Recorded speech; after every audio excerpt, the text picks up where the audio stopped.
Hello बच्चों, चलिए प्रश्न पढ़ते हैं। निम्न के लिए एक शब्द में उत्तर दिए गए हैं, गलत उत्तर पर निशान लगाइए। हमें यहाँ पर प्रश्न के चार विकल्प दिए हुए हैं। ए, सल्फर एक अपरूपी रूप जो कमरे के ताप पर अधिक स्थायी होता है, विषम लंबाक्ष।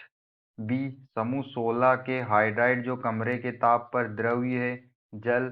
सी, यूवी अल्ट्रावायलेट विकिरणों की क्रिया द्वारा वायुमंडल की ऊपरी परत में गैस बन जाती है, N2 नाइट्रोजन गैस। डी, संपर्क विधि द्वारा H2SO4 सल्फ्यूरिक अम्ल के निर्माण में उत्प्रेरक प्रयुक्त किया जाता है, V2O5 वेनेडियम पेंटाऑक्साइड। चलिए अब हम प्रश्न की मुख्य उदाहरणा देख लेते हैं। तो यहाँ पर हमारे प्रश्न की मुख्य अवधारणा क्या होगी? जो हमारा सल्फर होता है, वह दो दो तरह से होता है, दो प्रकार का होता है। ये किस किस रूप में होता है? S8 रूप में होता है। और इसके कितने प्रकार होते हैं? दो दो प्रकार में यह होता है। एक क्या होता है? विषम लंबाक्ष।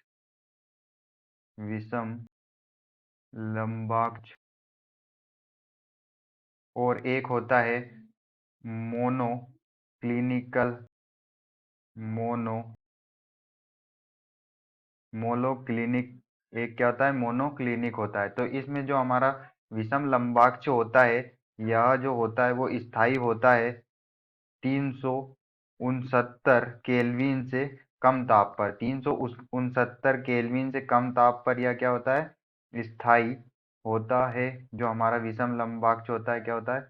जो हमारा विषम लंबाक्ष होता है वो स्थायी होता है 369 केल्विन से कम ताप पर। और जो मोनोक्लिनिकल होता है वो जो होता है हमारा, वो स्थायी होता है 369 केल्विन ताप से अधिक ताप पर। क्या होता है? स्थायी होता है। तो यहाँ पर हमें विकल्प में दिया है कि सल्फर का जो अपर रूपी रूप जो कमरे के ताप पर अधिक स्थायी होता है। तो कमरे का जो ताप होता है हमारा, कमरे का ताप कितना होता है? कमरे का ताप होता है 293 केल्विन से 298 केल्विन के बीच में होता है। तो यहाँ पर हम देख सकते हैं कि जो 293 और 298 जो जो तापमान होगा वो क्या होगा? वो हमारा 369 केल्विन से कम होगा। तो यही कहा गया है कि जो विषम लंबाक्ष होता है वो कमरे के ताप पर स्थायी होता है। तो यह हमारा सही मिलाया गया है, यह हमारा सही कथन है। अब हमें विकल्प बी में दिया हुआ है कि जो समूह 16 समूह 16 के हाइड्राइड जो कमरे के ताप पर द्रव्य, जब समूह 16 के जो हाइड्राइड होते हैं वो क्या होते हैं? वो होते हैं H2O water, H2S hydrogen sulphide, और H2SE और H2TE। तो यहाँ पर जो हमारा वाटर होता है, ये जो होता है ये भी कमरे के ताप पर क्या होता है? ये कमरे के ताप पर द्रव्य होता है। और बाकी के जो हाइड्राइड होते हैं तीन, ये क्या होते हैं? ये गैस होते हैं। तो यहाँ पर जो हमारा वाटर होता है समूह 16 के तत्वों में, जो वाटर होता है H2O, मतलब ऑक्सीजन का जो हाइड्राइड होता है, वो क्या होता है? वो द्रव होता है कमरे के ताप पर। तो जो विकल्प बी है वो भी हमारा सही कथन है। अब विकल्प सी में हमें दिया हुआ है, यूवी विकिरणों की क्रिया द्वारा वायुमंडल की ऊपरी परतों में गैस बन जाती है, N2। तो जो जो हमारी यूवी अल्ट्रावायलेट किरणें होती है, अल्ट्रा वायलेट विकिरणों की क्रिया द्वारा जो है वायुमंडल की ऊपरी परत पर वायुमंडल ऊपरी पर पर जो है O3 ओजोन गैस का निर्माण होता है। ओजोन गैस का निर्माण होता है, ना कि यहाँ पर जो है यू अल्ट्रावायलेट विकिरणों की क्रिया से वायुमंडल की ऊपरी परतों पर जो नाइट्रोजन गैस होती है इसका निर्माण नहीं होता। यहाँ पर जो होता है किसका निर्माण होता है? ओजोन गैस का निर्माण होता है। तो यहाँ पर जो हमारा विकल्प सी है वो क्या होगा? गलत होगा।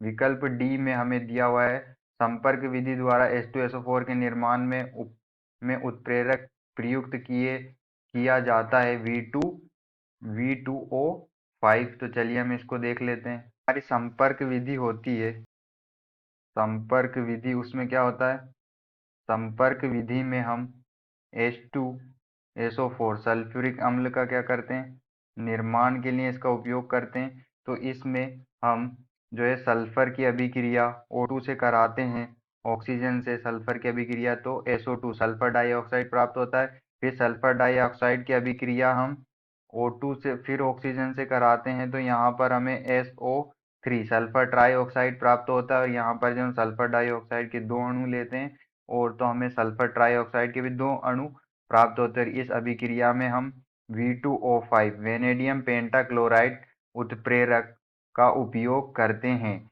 फिर हम आगे जो है सल्फर ट्राइऑक्साइड की अभिक्रिया जो है H2SO4 सांद्र सल्फ्यूरिक अम्ल से कराते हैं, तो यहाँ पर हमें H2S2O7 प्राप्त होता है, H2S2O7 प्राप्त होता है, जिसे पायरोसल्फोनिक पायरोसल्फ्यूरिक अम्ल कहते हैं, पायरोसल्फ्यूरिक अम्ल कहते हैं, और इसे ओलियम भी कहते हैं। अब इसकी अभिक्रिया जब हम H2S2O7 की अभिक्रिया जब हम जल से कराते हैं, इससे कराते हैं, जल से कराते हैं, तो हमें जो है H2SO4 सल्फ्यूरिक अम्ल प्राप्त होता है। और यहाँ पर हमें जो सल्फ्यूरिक अम्ल के दो दो अणु प्राप्त होते हैं। तो हमने देखा कि यहाँ पर जो हमारी दूसरी अभिक्रिया होती है संपर्क विधि में, उसमें सल्फर डाइऑक्साइड की अभिक्रिया जब ऑक्सीजन से कराते हैं, तो हमें सल्फर ट्राइऑक्साइड प्राप्त होता है। उसमें V2O5 किसकी तरह कार्य करता है, एक